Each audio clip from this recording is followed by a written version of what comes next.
Hello, Packers fans, wherever you may be. It's time for another edition of the Pack Attack Cast for Monday, December 1st. We are in December. It is December football time. Now, question for you. Can we consider it a victory Monday if the Packers played on Thursday?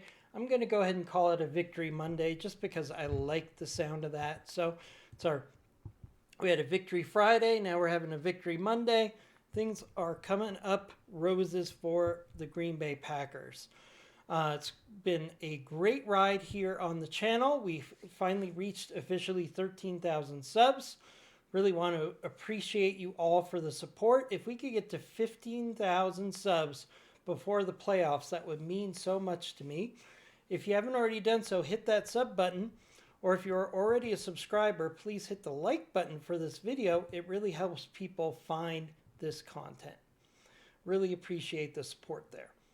So just want to talk about a couple things here. So things happen for a reason. I'm sure, like myself, when you saw the Bears beat the Eagles on Friday, you were both surprised and a little disappointed because that kept the Bears firmly in the number one spot for the NFC North. But things happen for a reason. And now the Packers actually have a great path to the NFC North Championship and maybe the top seed in the NFC. The window has cracked a little bit for the number one seed because the Eagles lost to the Bears and the Rams lost to the Panthers. I guess that loss to the Panthers looks a little better now, doesn't it? You know, that seems to be the case with the Packers' losses, that we end up seeing that maybe they weren't so bad. You know, the Browns are playing competitive overall, and we lost to them. The tie to the Cowboys definitely looks a lot better as it's aged, no question about that. And now the loss to the Panthers just knocked out what was probably the number one seed in the whole NFL this past Sunday.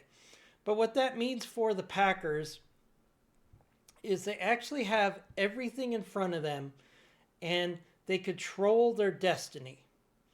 It's not going to be easy, but I'm sure the Lions would love to be in the position that the Packers are in right now, because the Packers have the potential to run the table and win the NFC North and also get a high seed in the playoffs, possibly the first seed. And let's talk about some ways that the Packers can perform down the stretch and some benchmarks that they can shoot for. Okay? So if the Packers, who play the Bears twice in 3 weeks, if the Packers could beat the Bears both times, they are 92% likely to win the NFC North regardless of the rest of the schedule. This would probably get them at least the number 3 seed. So if we beat the Bears twice, we would have a 2.5 game lead over the Bears. And I don't think the Lions are really in the race for the NFC North right now. So it's really the Bears and the Packers. So we would have a 2.5 game lead over the Bears if we beat the Bears twice, which means we would probably win the NFC North and get at least the 3 seed. If we beat the Bears 2 times, we beat the Ravens at home and the Vikings, who are falling apart on the road, we could get to a 12-4-1 record and a good chance to get the number 2 seed in the NFC.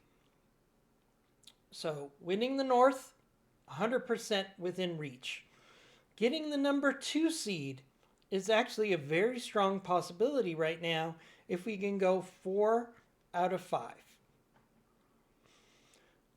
If we win out the rest of the games, now that is extremely unlikely, but if it does happen, I figure we have about a 50-50 chance to get to the number 1 seed because The Rams have a tough record schedule going forward. The Eagles have a tough record going forward. So it's really about a 50-50 chance that we could get to the number 1 seed if we won out. But the Packers control their destiny. And there's only a few teams in between them and winning the NFC North. So let's take a quick look at some of the teams we have coming up on the schedule. All right? As I said, we play the Bears twice in 3 weeks, starting this Sunday. I think the Bears are a good but incomplete team. If you limit the run, and the Packers are very good at limiting the run, look what they just did against an elite running back last week in Jamar Gibbs. If we limit the run and force Caleb Williams to win the game, so basically it becomes either Caleb Williams wins the game or Jordan Love wins the game. I know who I'm putting my money on. It's going to be Jordan Love every day of the week. So the key to the game, one of the keys to the game, the biggest key to the game against the Bears is limit their running production, and they have 2 good running backs, and force them to throw the ball to win the game. So build up a lead, take them out of the running game or stop the running game, and I think Caleb Williams will find a way either to not make the plays or throw the ball to the Packers, who are starting to really rev up their turnovers lately. I think the Packers can do a very good job against the Bears. It's certainly a very winnable game, and the odds makers believe so. They think that we should win by 6 points.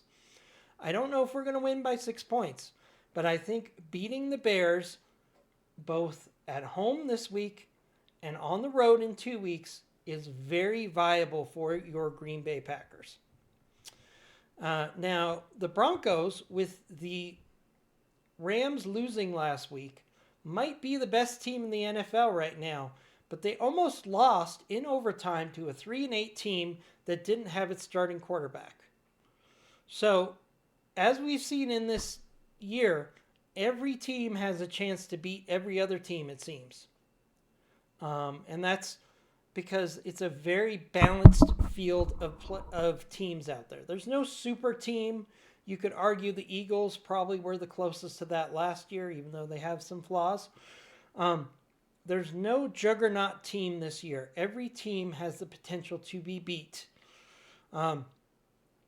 Look back a month ago, everybody thought the Colts were the team to beat, and now they've lost 2 of the last 3, and they're really struggling to be competitive. So there's ebbs and flows in the NFL, and I feel like the Packers are starting to rise up. 3 wins in a row, and their schedule down the stretch is very winnable. I'm not worried about the Bears being the first seed in the NFC right now. The Bears are a very beatable team, and in fact, the fact that they've had such a long streak of wins, in my opinion, feels that they're almost due for a loss on Sunday.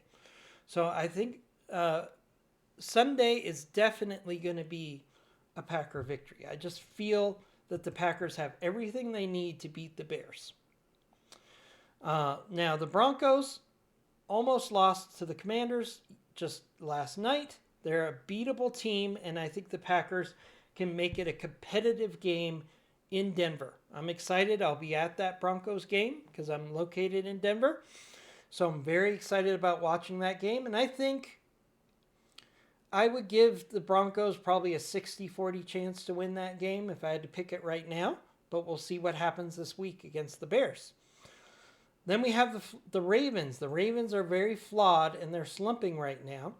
They might have to shut down Lamar Jackson. And even if Lamar Jackson plays, it's a very winnable game at home against a flawed Ravens team. I'm not scared of the Ravens. I'm scared of Lamar Jackson, but the rest of the team has to make the game close enough that Lamar Jackson can win it. And he hasn't been winning games lately. And the Vikings are just falling apart. So 2 games against the Bears. Both are winnable. I think the Broncos game is going to be tough, but they have a shot. The Ravens, I think that's definitely a winnable game for the Packers. And the Vikings, on the last game of the season should be a relatively easy win. If they go 4-1 down the stretch, I think the Packers have an excellent chance of winning the division, especially if 2 of those wins are against the Bears, and being in a great spot for the playoffs. The stretch run is truly here, so we have to be excited about that. We're going to start breaking down the Bears and how the Packers could beat the Bears on Sunday starting tomorrow. So look for that, because we're also going to have our injury report tomorrow. The Packers did not practice today, so the first injury report will be tomorrow afternoon. So tomorrow afternoon, we're going to get the injury report, and we're going to start figuring out ways that the Packers can beat the Bears on Sunday. Couple quick more notes before we end a relatively quick video, because we don't have a lot of Packers news today. Packers QB Jordan Love was nominated for FedEx Air and Ground Player of the Week. I think there's actually an excellent chance that he wins that Player of the Week. I would argue Jordan Love was the best quarterback on Thanksgiving, and more people watch the Thanksgiving games than probably anything up to the playoffs. So I think Jordan Love will have a great chance to get enough votes to win the FedEx Air and Ground Player of the Week. Other news and notes that we have for the Packers: 15 Packers were named top 10 in the initial Pro Bowl voting. Now, Pro Bowl isn't what it used to be. It used to be a lot more, but it still tells you a lot of what people feel about the Packers. And we're also going to get the power rankings updated tomorrow, which we'll also talk about, which should also give us a better feel for what people feel about the Packers. Will the power rankings place the Bears above the Packers? That's something I really want to watch closely tomorrow when the power rankings come out. Now let's take a look at the top 10 Packers that were nominated for the Pro Bowl. Micah Parsons, number 1, voting for the Pro Bowl. Matthew Orzech, our long snapper, first in voting, which really surprises me, because how do you even vote for a long snapper? And I don't know. I'm very surprised that we're number 1 in voting for our long snapper. Evan Williams, nominated twice, once for special teams. He's number 1. If you haven't seen Evan Williams in special teams, watch closely. I know it's hard to watch. He is excellent on special teams. He is a big performer there. Now, personally, I would like to see Evan Williams taken off of special teams, because I think he's too important of a defensive player to be on special teams, but we probably need him in there. But I would love to see him not get as many special team snaps as he does. He was also voted 4th for free safety, and I think that's really impressive, because Evan Williams has been a really elite free safety this year. He makes big plays, both in interceptions and in tackles and in the run game and in coverage. Evan Williams has been a very dynamic and key part of the Packers defense. Number 5, Sean Ryan. That's a big surprise to me that he's actually been voted 5th at center, and he's only had 2 starts at center. We'll have to see what happens there. Xavier McKinney, 5th in voting.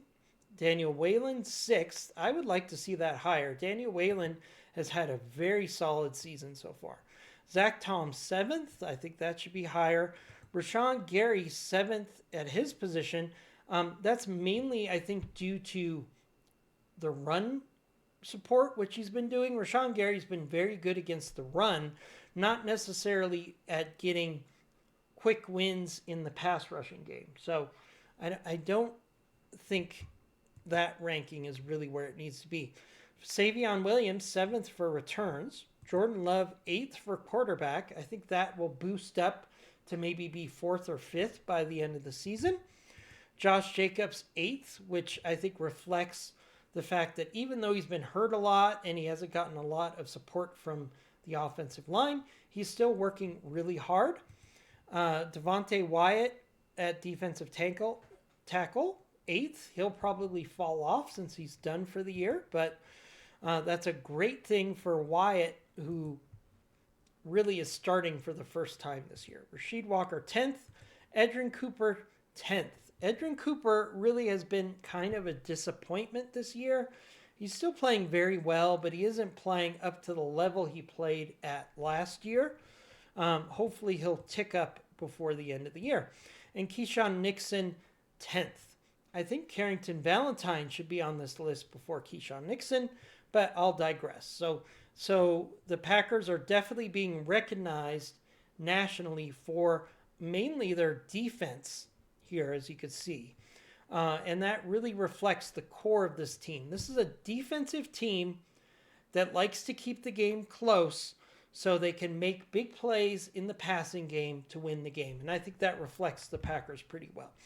So that's it for today. Very short video. We don't have a lot of Packers news. Mainly wanted to talk about the playoff standing and the fact that the Packers have everything right in front of them. They control their destiny.